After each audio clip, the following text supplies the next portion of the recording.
गुरु मुर्शिद कामिल पीर फकीर इंसान जब धारण कर लेता है, पूरन गुरु पूरन मुर्शिद, ये जहान तो क्या दोनों जहान में उसका हाथ नहीं छोड़ता। मुरीद कितना भी हाथ छुड़ाए, मुरीद कितना भी दूर चला जाए, पर गुरु के दिलो दिमाग में हमेशा उसका प्यार, उसकी मोहब्बत बनी रहती है, कोई दूर नहीं कर सकता। क्योंकि गुरु अपने मुरीदों को, दूसरे शब्दों में अल्लाह वाहिगुरु गौर खुदा राम की भक्ति करने वालों को जब जोड़ता है तो वो मालिक से जोड़ देता है। उसी के चरणों में उनकी हाजिरी नाम के समय सीधी लगवा देता है, और दूसरे शब्दों में कहें तो उनका नाम भगवान के दिलो दिमाग में छाप देता है। वैसे तो मालिक सबको जानते हैं, कण कण में जर्रे जर्रे में मौजूद हैं, पर संत पीर फकीर का भी एक फर्ज होता है, एक कर्तव्य होता है, जब वो नाम देते हैं तो अपने मुरीदों को सिर्फ इस धरती पे नहीं, अगले जहान में मालिक की गोद में ले जाते हैं।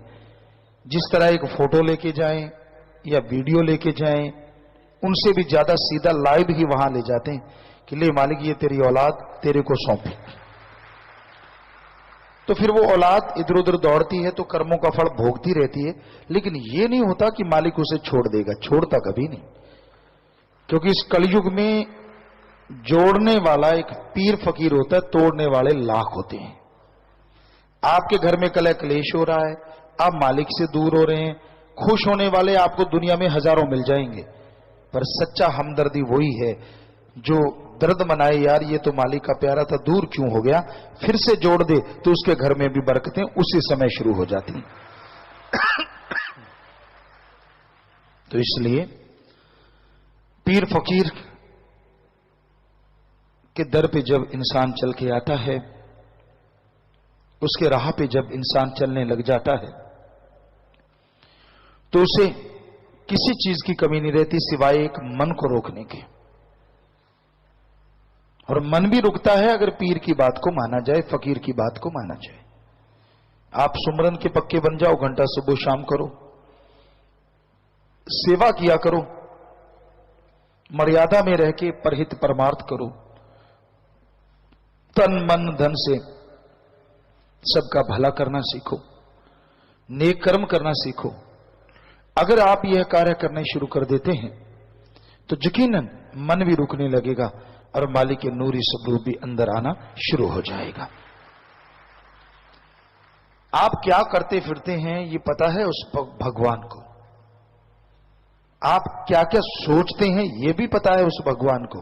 अजी छोड़ो, आप पूरी लाइफ में क्या क्या कब कब करोगे ये भी उसको पता है, लेकिन वो किसी का पर्दा नहीं उठाता। क्या सोचते हैं आप भगवान के बारे में, उसके भेजे संत पीर फकीर के बारे में, ये भी उसे पता है, लेकिन वो किसी को कुछ नहीं कहता।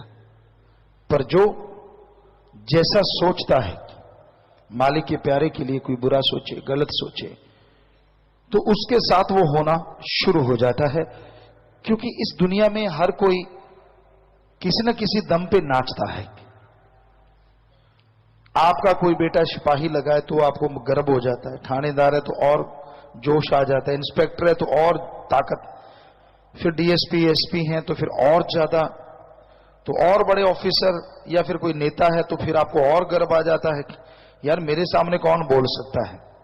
यानी आप उनके दम पे, ये है किला, तिंगड़ते हैं आप, कट्टा तिंगड़ दे किले दी जोड़ते। इसका मतलब ही है कि आपका वो खूंटा है, आपका वो किला है जिस पे आप तिंगड़ रहे हैं, आपको जोश आ रहा है, यार मेरा तो बाप एसपी है, मेरा तो पिता एमएलए है या एमपी है या ये है वो है फलां है, आप सब समझते हैं। हर इंसान अपने किले के जोर पे आगे बढ़ता है या दूसरे को दिखाता है कि ये हट जा पीछे, जानता नहीं मैं कौन हूं। तो फिर जो मालिक के प्यारे होते हैं पीर फकीर हैं या उसके मुरीद हैं, उनका किला तो फिर अल्लाह वाहिगुरु राम ही होता है। वो उसके बल पे तिंगड़ते नहीं है। तिंगड़ने के दो पंजाबी में अर्थ निकलते हैं। एक होता है तिंगड़ना, अहंकार करना। एक जो हम बोलते हैं तिंगड़ना, मान करना। एक जोश रखना कि एक गर्व करना कि मेरा मालिक मेरे साथ है, मुझे किस बात का डर है। हम वो तिंगड़ना कहते हैं, क्योंकि हर शब्द के दो मीनिंग्स निकल ही आते हैं, भाषाएं ऐसी हैं। तो उस परम पिता परमात्मा पे गर्व है, वो सबका भला करते हैं। तो जो उनका बुरा सोचिएगा, जरा सोचिए, अगर कोई बंदा ये कह देता है मेरा थानेदार है, मेरा फला फला, मैं ये करवा दूंगा, संत या उसके मुरीद कभी कहते नहीं, क्योंकि उनका मालिक ऐसा है जो बिना कहे ही सुन लेता है और बिना दिखाए ही देख लेता है। वो तो सब देख रहा है ना, वो तो सब पता है। तो इसलिए उस परम पिता परमात्मा को हाथ अगर आपने पकड़ा दिया है तो फिर डरने की क्या बात। चार लोगों ने ताने कस दिए, मुंह मोड़ लिया, दो लोगों ने गलत बोल दिया, मैं नहीं जाता। क्यों भाई, क्या तेरे गुरु ने कुछ बोला? क्या तेरे संत ने कुछ कहा? अगर नहीं तो फिर तू ऐसा करता क्यों है? तो ऐसा नहीं करना चाहिए। दृढ़ यकीन के साथ, बुलंद हौसले के साथ बढ़ते जाइए।